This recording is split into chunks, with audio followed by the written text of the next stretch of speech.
eu sou o JR. Sejam todos bem-vindos a esse segundo módulo do Conexão.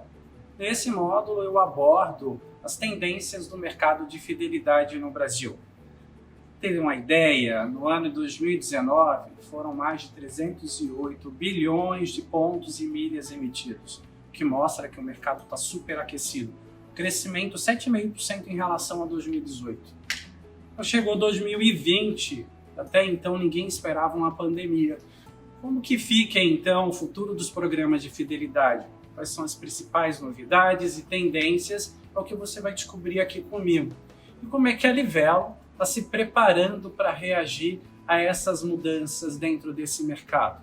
Então, a partir de agora, você confere comigo as principais tendências do mercado de fidelidade no Brasil. No módulo anterior, eu comentei com você que 59% dos brasileiros que participam de programas de fidelidade acreditam que o momento mais bacana é quando ele utiliza os pontos. Será que isso ainda se mantém? Esse ano é um ano atípico, um ano de pandemia. O que é que mudou no comportamento das pessoas? Uma coisa que é bastante interessante é que o programa de fidelidade no Brasil é o principal fator de escolha na reserva de hotéis e também na reserva de passagens aéreas. E, de maneira geral, é onde as pessoas mais utilizam os pontos que acumulam. Só que 2020 confinou as pessoas, trouxe uma nova realidade.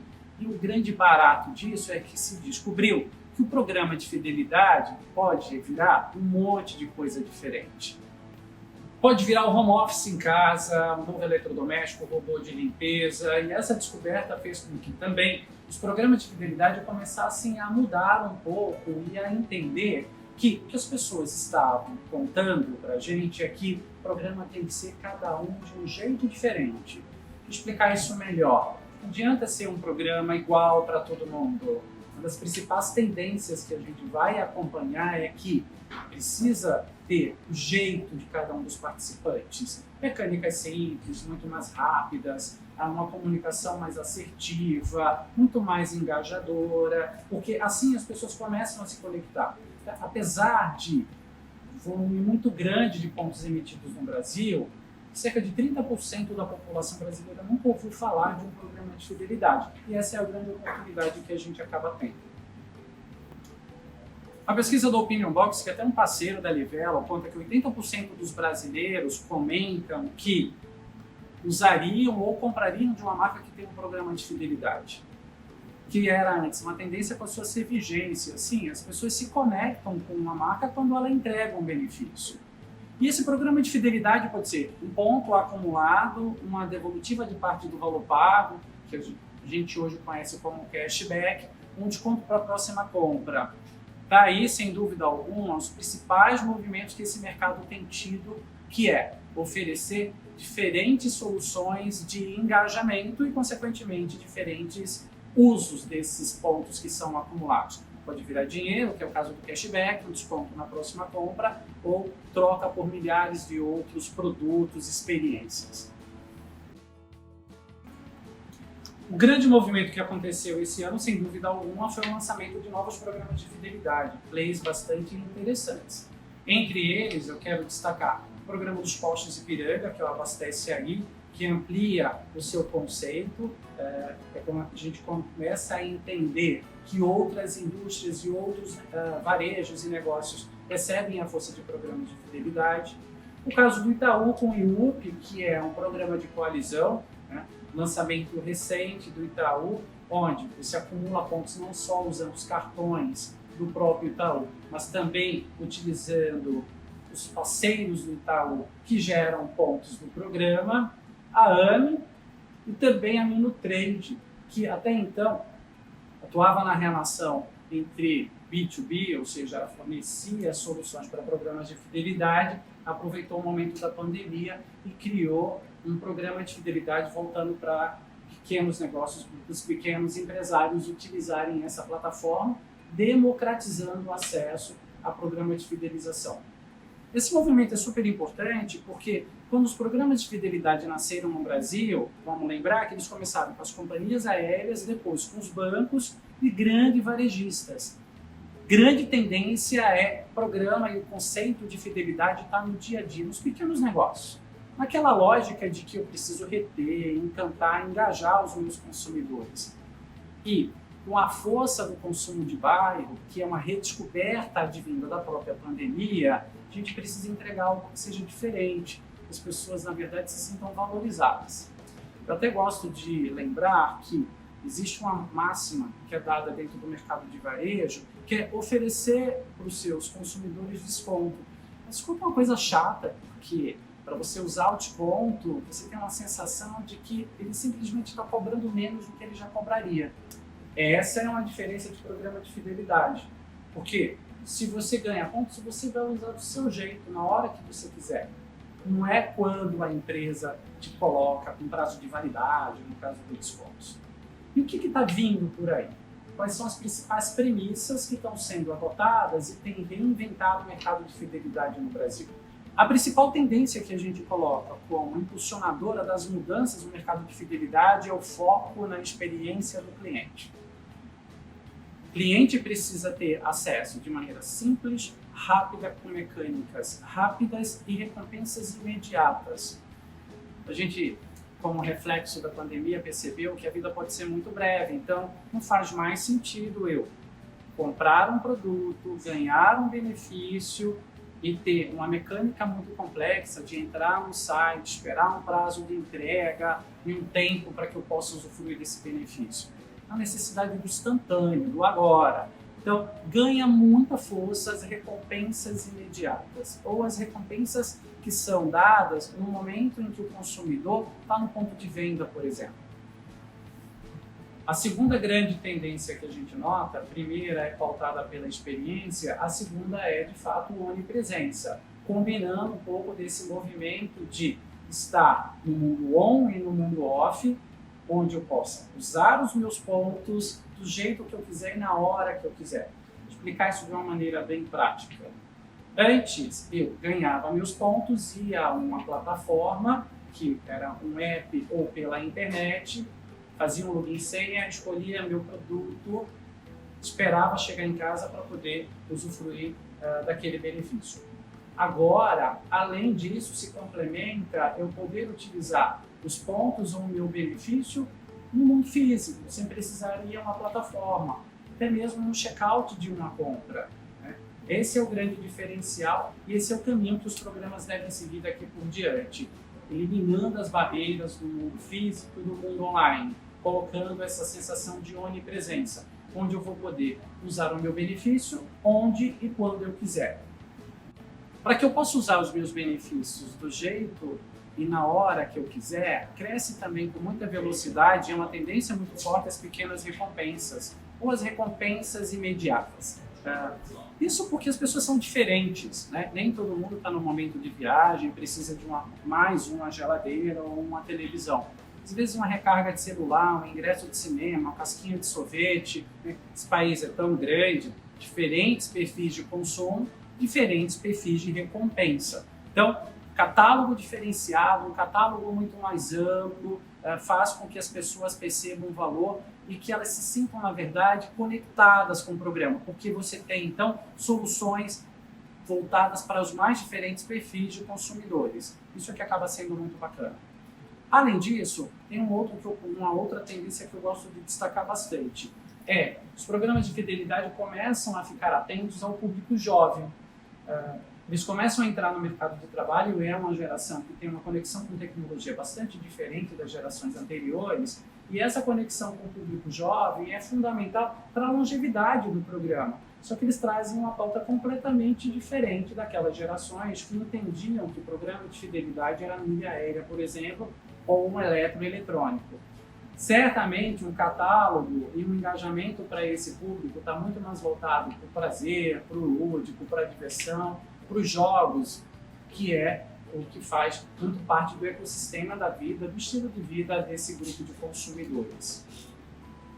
E uma tendência que é muito forte, sem dúvida, que é uma catalisadora de todas essas, onde a gente apontou questão da experiência como um diferencial, a onipresença, ou seja, funcionar no mundo físico e no mundo online, rejuvenescer, trazendo o público jovem, um catálogo que atenda os mais diferentes perfis, é que, de fato, os programas de fidelidade fiquem atentos a democratizar, seja acessível, seja inclusivo. Assim, a gente consegue disseminar a cultura e a força que se tem no marketing de relacionamento, fidelizar, reter e encantar os clientes. E com a pandemia, isso tudo mudou, não mudou? É o que eu conto agora para vocês, quais são as principais tendências que devem pautar a partir do que aconteceu em 2020.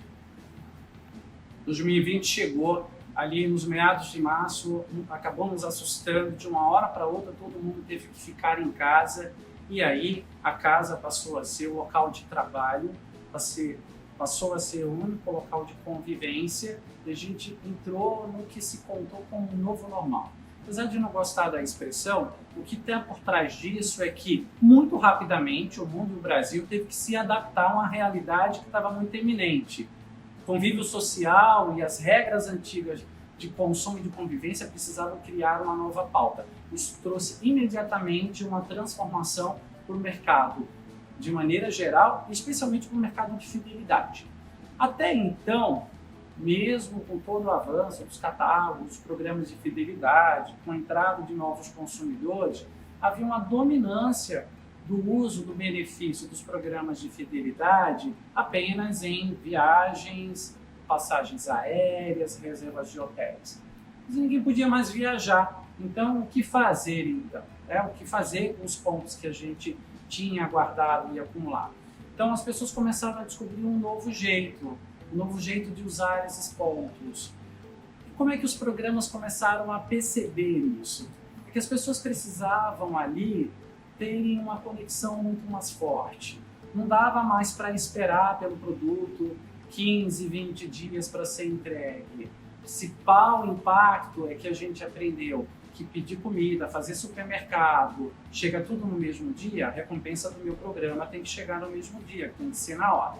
Então, programas começaram a ficar atentos que as recompensas têm que ser mais imediatas, as entregas têm que ser mais tempestivas, elas têm que acontecer quase que em tempo real. Como fazer isso se está todo mundo dentro de casa? Esse é um grande desafio, certamente, para pós-pandemia. Reconhecimento recorrente.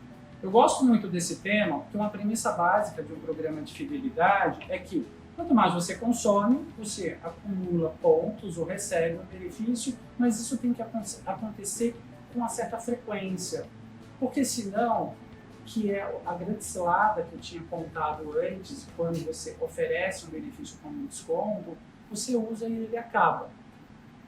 O que a gente começa a perceber é que para capturar a atenção dos nossos consumidores, gerar lealdade de marca, esse consumo tem que ser estimulado com recompensas recorrentes, pequenas recompensas ao longo do tempo. Como se a gente, na verdade, estivesse criando uma sensação de ciclo de vida. Isso aqui é um grande diferencial. O fato de ficar mais em casa começou a despertar a necessidade dos catálogos de recompensa dos programas de fidelidade se adaptar a essa nova realidade. Então, o que nós percebemos é que se não dá para viajar nem usar os pontos como a maioria das pessoas conhece, os pontos começaram a virar as compras de supermercado, produtos de limpeza, até mesmo o robô de limpeza, eu resgatei um, mão na roda. E outras categorias que até então a gente nem pensava em utilizar. Isso deve se consolidar. O catálogo tem que ser diversificado, tem que trazer essa possibilidade de responder aos diferentes perfis sem esquecer, atuando sempre no mundo físico e no mundo online. Esse é o grande diferencial. E tem uma outra questão também que apareceu com muita força, que praticamente deixa de ser tendência, vai ser mais uma vigência, mas muito impulsionado pela pandemia, que é usar pontos para reconhecer e incentivar a força de vendas. E isso é muito bacana. A partir do momento que os colaboradores começaram a ficar em casa, trabalhar em casa, uma preocupação genuína foi o conforto e a qualidade desse trabalho. A partir daí, como engajar essas pessoas? Conectá-las com a empresa, manter a cultura da empresa. Coisa que a gente descobriu é que o programa de fidelidade, a plataforma de recompensas, é um excelente indutor e mobilizador de comportamento, inclusive de colaboradores. O uso de programas de fidelidade em ações de reconhecimento e de endomarketing deve se consolidar como um forte pilar de negócios. E isso é muito bacana, porque o catálogo respeita diferentes perfis, ele traz a possibilidade desse colaborador usar esses pontos do jeito e na hora que ele quer e traz uma eficiência muito bacana para as empresas do ponto de vista de logística e de custo. Essa é uma tendência que com certeza já virou vigência. Mas tem mais uma que eu quero contar para vocês para a gente fechar esse bloco de conversa. Os programas de fidelidade vão ter que ir além dos pontos. Eles, na verdade, vão ter que ir para as experiências bem reais. O principal ativo hoje de um programa de fidelidade é uma inteligência de negócios. Os programas precisam oferecer para as empresas uma análise de como é que esses participantes dos programas, que são os clientes das empresas, se comportam. Eles aumentaram, de fato, o consumo da marca? Aumentou o ticket médio dele de compra? Há uma previsão dele voltar a comprar? O programa de fidelidade abraça definitivamente, com tudo isso que a gente viveu nesse passado recente, CRM, inteligência de negócios. Porque é a partir do ponto e do uso do ponto e do acúmulo do ponto, onde a gente comprou e acumulou, ele consegue estudar o comportamento das pessoas e dar essa inteligência, oferecer essa inteligência como um diferencial.